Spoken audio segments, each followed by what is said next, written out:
Hello guys, welcome you all for this end-to-end session on AIML, where you guys gonna learn everything in order to become a successful data scientist. Hope you guys are enjoying because we are not only doing theoretical part, we are doing a combination of theory and coding. We are getting a hands-on. We are getting our thing ready for a role of data scientist. Okay, I will say okay, which is I will say today's very impressive and then very enjoyable and who everyone today want to become a data scientist, right? So that is what we are end goal. We're gonna learn everything in order to become a successful data scientist. Okay, hope you guys are enjoying. We are enjoying and we are learning a lot each and every day. So guys, today we're gonna see feature engineering for logistic regression. Before guys going to this session, I'm just insisting you guys please make sure that you guys watch all our previous session videos so that you can have a flow, you can have a continuation, and you can able to understand what we are telling. Okay. So before coming to the session, we have a session where we have introduced the logistic regression, what are the assumptions, and what is the formula for logistic regression. These things we have discussed in the previous session. Please make sure that you guys watch the video before coming to the session. So today we're gonna dive into the second part. We will say part two of logistic regression. Okay, like a continuation of logistic regression. Okay, so feature engineering for logistic regression. That is what we're gonna start today. You guys already know, right? What is feature engineering? We're gonna create a new column based on the existing feature. That's it. Let's see how feature engineering for logistic regression is. So feature engineering is crucial for improving the performance of a logistic regression model. Yeah, that's true. It involves selecting, transforming, and creating a new features that are more informative and relevant to the predictive task. Okay, since the logistic regression is a classification problem, we need to create a new features, that is new column with the data based on the previous data, so that it is able to predict classify the class more accurately. Because if we can create a new column which has more capability of creating or predicting the target value, then that's great, right? We can able to easily classify the things. So that's the reason feature engineering is very important for this logistic regression, where feature engineering is a creation of new thing from existing thing. That's it. Let's see what are the kinds of feature engineering we are having. First is feature selection. Identify the most relevant feature that contribute to the prediction. We know that, okay? We will be having 1,000 features, okay? Not 1,000 features gonna be very helpful for predicting the target. We just need 10 to 20 features which will be very necessary in order to predict the target. That is what called as a feature selection. From 100, we are just selecting 10 to 20 features which will be very important for the target value. Okay, hope you guys have understand this. Okay, feature creation is the creation of new features by combining the existing feature or using the domain knowledge. You this also you guys know. Feature creation means creating a new feature based on the existing columns that we are having. For example, we are having a voltage column and then current column. Using these two columns, we can easily create a power, right? Power is equal to V into I. P is equal to V into I. Okay, that's a formula. Like that, we will create a new column that is called as a feature creation. Feature transformation transform the existing feature to improve the linearity or reduce their impact on the model. That's a major thing. Okay, you guys can go for feature transformation, which makes the column more generalized rather than creating bias or variance or underfitting or overfitting. We can do that. Okay, so this is what all about feature engineering for logistic regression that we are having. Hope you guys have understand. Yes, sir. Over to you.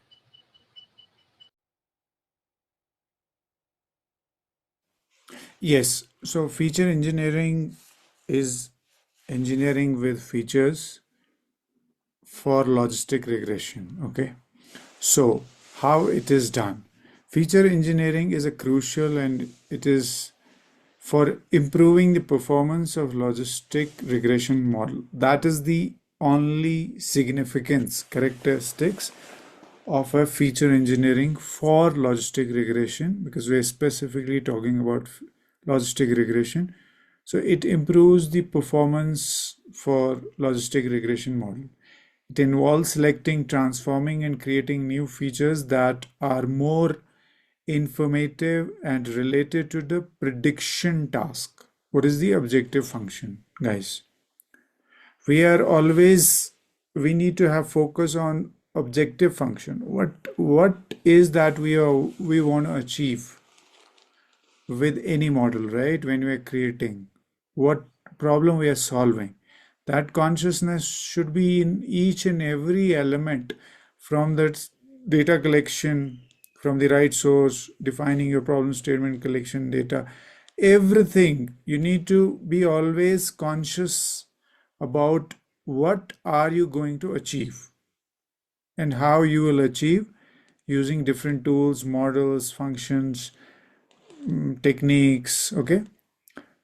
Feature selection, it is identifying most relevant feature that contributes to the prediction. That's very simple, nothing else. Okay. Then feature transformation is transforming existing feature to improve their linearity to reduce their impact on the model. So we need to improve, transform existing features to improve their linearity and reducing the impact on the model. Okay. So ultimately, to perform well. Okay. Then we have feature creation, creating new features by combining existing features. Okay. Using domain knowledge. So you need to consult domain experts also for this. Okay. And then you need to like then you can use feature creation also, because you need to have an end-to-end consciousness about the feature creation also. Let's move to the other section. Yeah, sure, sir. So moving on, let's see what we are having. Okay, regularization technique is logistic regression, guys. This is also one of the technique which is used to eliminate the underfitting and overfitting problem. Let's see what are the regularization technique that we are having. First, what is regularization? Regularization techniques helps prevent overfitting problem in logistic regression by adding the penalized term, okay, penalty term. We will call as penalization. Penalty term to models, objective function encouraging simpler model with fewer coefficients. Okay, it will avoid the overfitting problem. The thing is, I think two sessions before Sir has explained this. We need to have a deep model. What happens means if you are having a deep model, the model gets more complex and bulky. What happens that time? The model starts to memorize the things. Okay, very very deep. I'm just saying we need to have a deep model as I mentioned. But like if it is very very deep, the model becomes bulky and then it becomes very huge, very complex, so that it learns everything. It becomes memorization. The model will memorize. That is called as overfitting. This regularization is used to avoid that. It will have some penalty terms to it, to the models. So it tries to reduce the bulkiness of the model. So it becomes a simpler model. We are having two different way. One is L1 regularization and then L2 regularization. L1 regularization is always called as loss regularization, where we focus on some coefficient to become zero, leading to the feature selection. Okay. Whereas L2 regularization is rigid regression, shift coefficient towards zero, but doesn't focus them to become zero. L1, we make the coefficients zero. L2, we try to make them to zero but not zero. L1 we will make the coefficient to 0. Here in L2 we will move the values of the coefficient somewhere closer to 0. That's the difference case. Okay. What regularization? It is a penalty term which is added to the model so that the model becomes simpler rather than complex to avoid the overfitting problem. That's it. Okay. So I have explained in a single line what is regularization. We are having L1 and L2. L2 makes the model coefficient to 0, whereas sorry, L1 makes the model's coefficient to 0, whereas L2 makes the model's coefficient nearer to 0, not 0. Okay. Hope I have just able to explain you in a simple manner. Yes, sir, over to you. Yeah, exactly. So what we have to understand is regularization, we have to regularize. See, we neither go to extremes, neither negative nor too positive, neither too negative. We need to have a balanced model, healthy model. So for that we use these techniques. So regularization, which prevents overfitting in logistic regression by adding penalty terms to the model's objective function. Okay. So encouraging simpler model with fewer coefficients. Okay. So we use L1 regularization, which is lasso. forces some coefficients to become zero, leading to feature selection. Because see, when you are zero, you will, what will happen? You will learn negatives and positives, which is very healthy for a good model to learn, because your model should not learn only positives, not negatives, right? So when you see normal distribution, it doesn't talk only positive, it talks both plus minus. If you have seen um, uh, standard deviation, it is always, probability is always plus minus. You will never say something will only go up. You will always say it might go also down. So, but what is the confidence in that data? So it is always, we say 90, 95. If that confidence is there, we are pretty sure. We make decision. Okay, let me invest into this stock or this particular startup or this particular company, or let me do this project. So it is when you are like confident. So how much is the confidence on the data? So, but that will only come if it is biased data, you'll say 100%. So when somebody says 100%, you never believe. So because it cannot be 100%, it can be 95, 97, 98, 99, 90, less than that. So so that is why when it is zero, it will learn positives and negatives, guys. Because life is not in one dimension. Even if you see ECG, it is up and down. If it's straight, that means somebody has died. So it goes up and down, right? Life is pattern is that way, and that is in nature. Whatever problem is there, the nature is it will go up and down.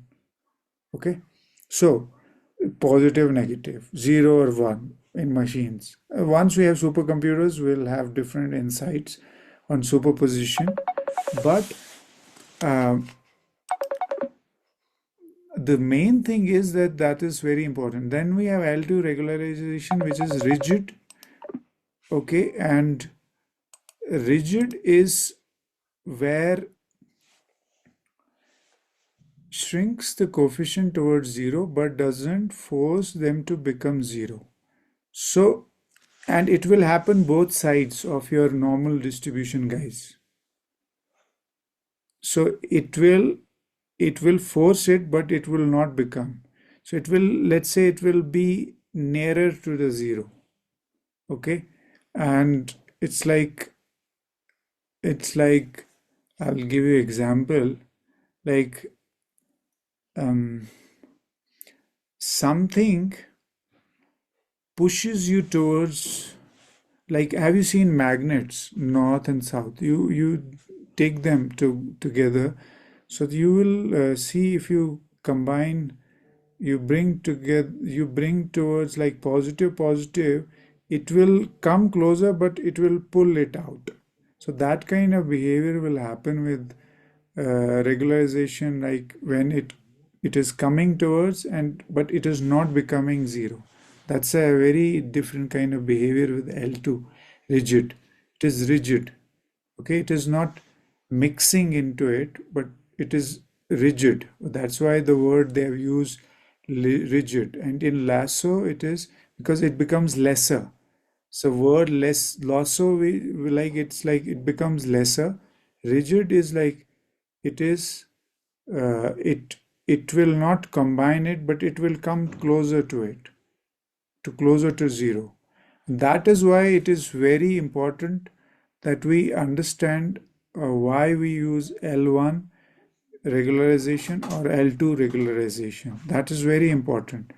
So let's move to the other section. Yeah, sure, sir. So moving on, yeah, this is major thing. Interpreting logistic regression coefficients. This we have seen, I think, in the linear regression also and in multiple linear regression also. It's a major thing, guys.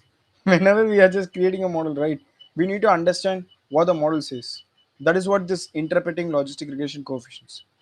The coefficients in logistic regression model represent the change in the log odds of the outcomes for a 1 unit change in the corresponding independent variable, holding all the variables constant. That's it. Whenever there is a change in the independent variable, the dependent variable change based on the log of it. That's it. So positive coefficient and negative coefficient. Positive coefficient increase uh, indicates the increased likelihood of a positive outcome as the independent variable increases, whereas the negative coefficient indicates the decreased likelihood of the positive outcome as the independent variable increases. Okay, I will say positive coefficient means the outcome will be positive. Okay, negative coefficient means that the outcome will be not a positive. This both depends upon the coefficient of the independent variable. So this is how you can interpret the logistic regression, because like it is a two thing, right? It will give the positive value or negative value based on the outcome of the independent variable. Okay, whether it is going to be towards a positive, increase a positive value, or it's going to decrease a positive value based on the positive outcome of the independent variable. When positive outcome increases for the output variable, then it is independent variables, the output will be also positive. If there is a decrease in the positive outcome of the independent variable, then it will lead to negative outcome. That's it. Okay, so the answer for yes or no, positive or negative, it gonna be depends on the independent variable in logistic regression. This is how we can interpret the logistic regression coefficient. So yeah, sir, over to you. That's all. That's it for me.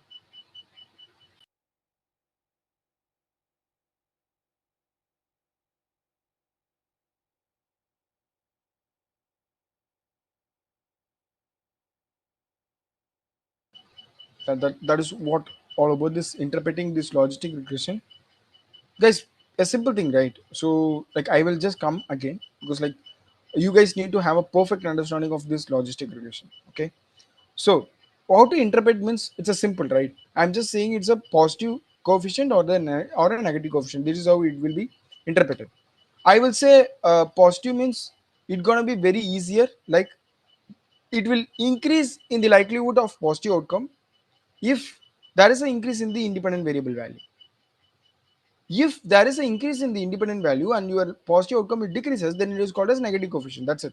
Okay, no rocket science, nothing big. This is how you just need to interpret your logistic regression coefficient. So yeah, sir, over to you. Is there anything that you need to add for this interpreting logistic regression? Yeah, so interpreting logistic regression, guys,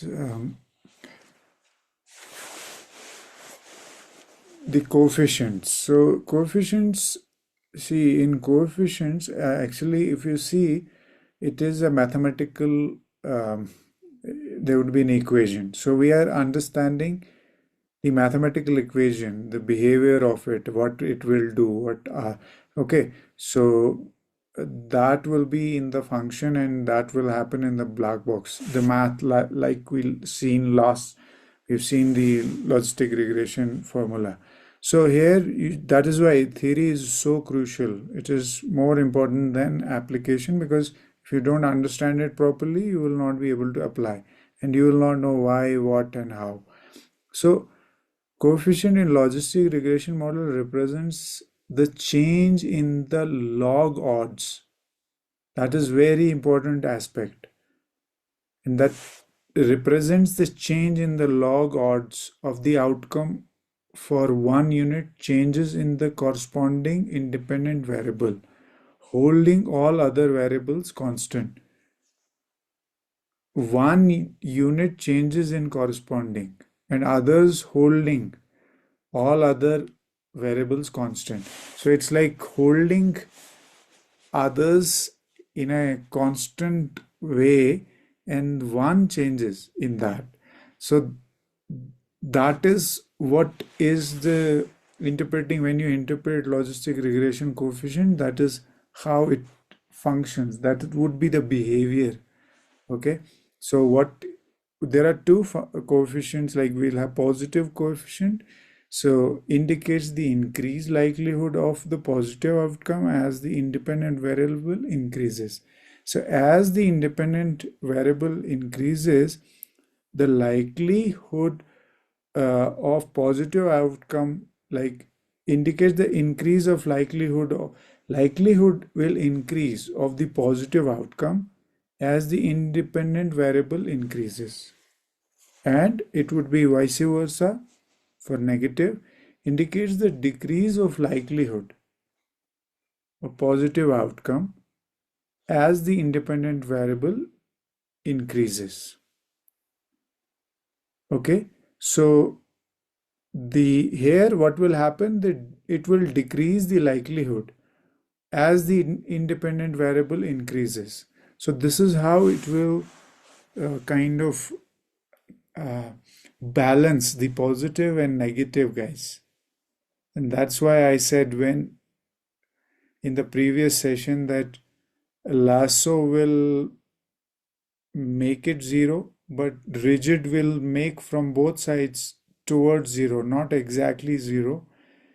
So it is kind of that yin yang game going on to predict the right thing. So you don't eliminate negative, you don't eliminate positive, but you get to what you call it the middle path, the median, and you predict the right optimal outcome and optimal result and performance from it.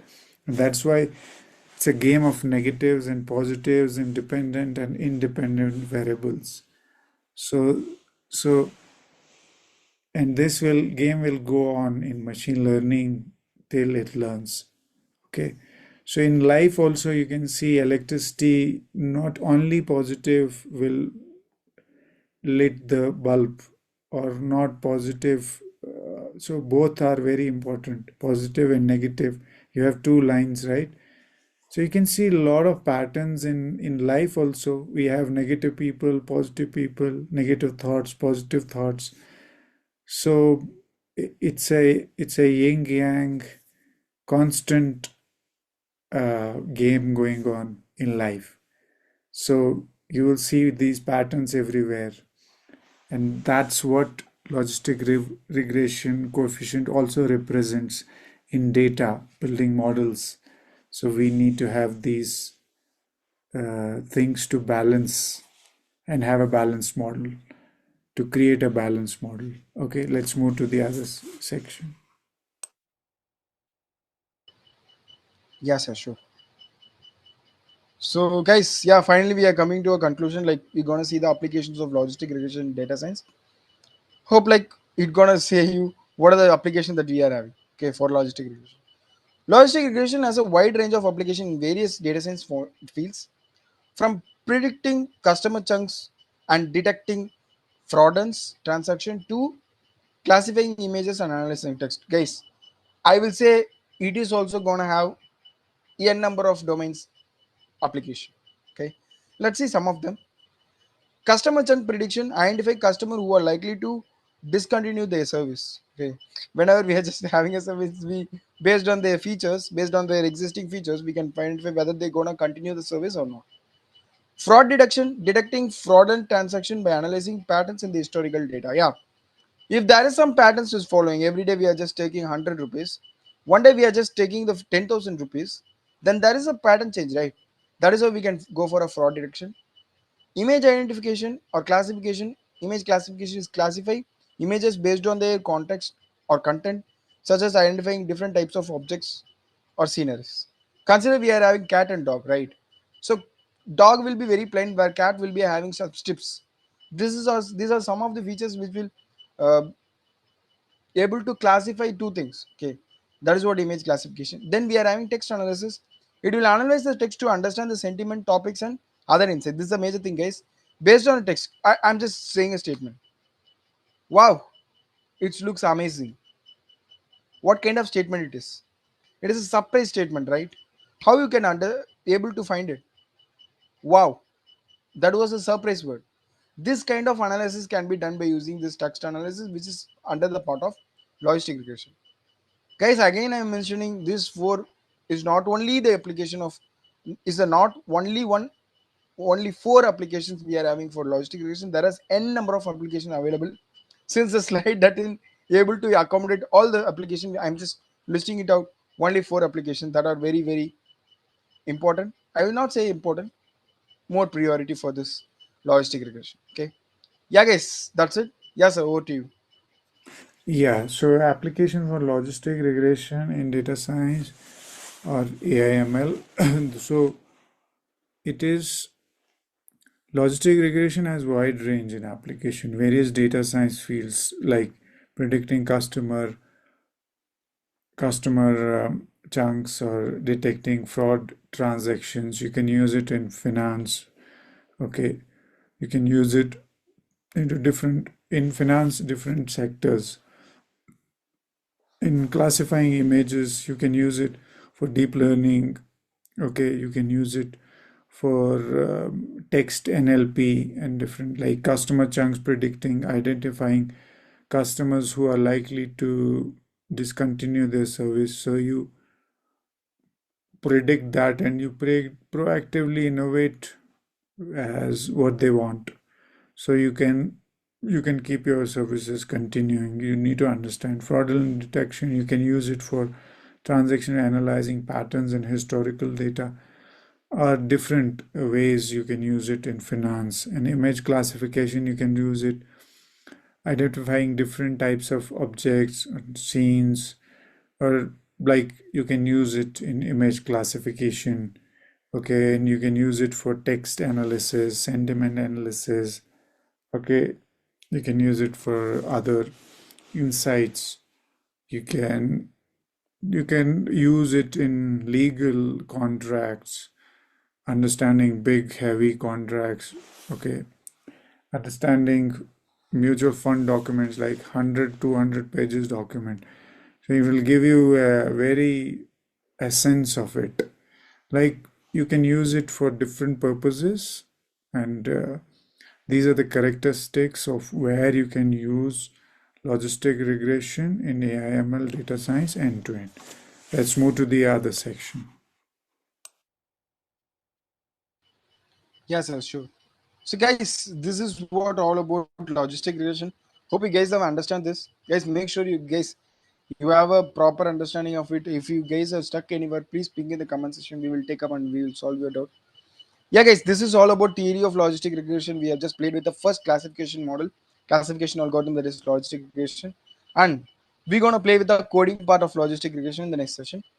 Till then, just make sure that you guys have proper understanding of this logistic regression. If you guys have stuck anywhere or you guys have any doubts, it can be silly or it can be small, it can be big, anything. Just put it in the comment. We will take up and we will answer your doubts. So, one thing from my side, if there is no doubts, right, you guys are not learning.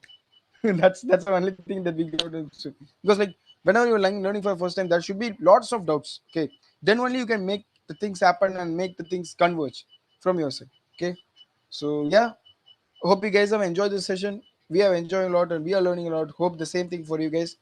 So we will all meet in the next session. Until then, bye guys. Take care. We will all meet in the next session. Bye guys. Yeah, guys, go and do all the reinforced learning 5 to 10 times, absorb the information, digest the information, and apply. Keep learning deeply with long-term objective function, become a lifelong learner. Continuously learn with persistency, consistency, perseverance, and patience. So then you will build a long-term career and a career which is like lifelong and for you. So keep learning deeply and write to us, give us feedback, and if you have doubts, we are there to help you. As Raja already mentioned, if you don't have doubts, so that means you're not learning. So that's what I feel also. So ask the questions till you reach to the depths of the knowledge and you go to the ontological levels of knowledge, not the surface level. Meta level ontology means knowledge of knowledge, knowledge of knowledge, knowledge of knowledge. That is what is ontology. So you go to knowledge of knowledge and knowledge of knowledge and knowledge of knowledge. And then you will build that kind of knowledge body for lifelong learning, and you will be always skilled and you will be always jewel. So you will be like, you will have value like diamond. So you have to go through the pressure and the time pressure and the that persistency, consistency, and perseverance so that you become diamond. Otherwise, you will remain like silver or copper. So, becoming diamond, you have to go through that heavy pressure of learning deeply. And we are here to help you. So, you don't worry. And we want you to become diamond top 1% of global talent through these sessions. Keep learning deeply. Thanks. See you in another session. Yeah, guys. Thank you. Take care, guys.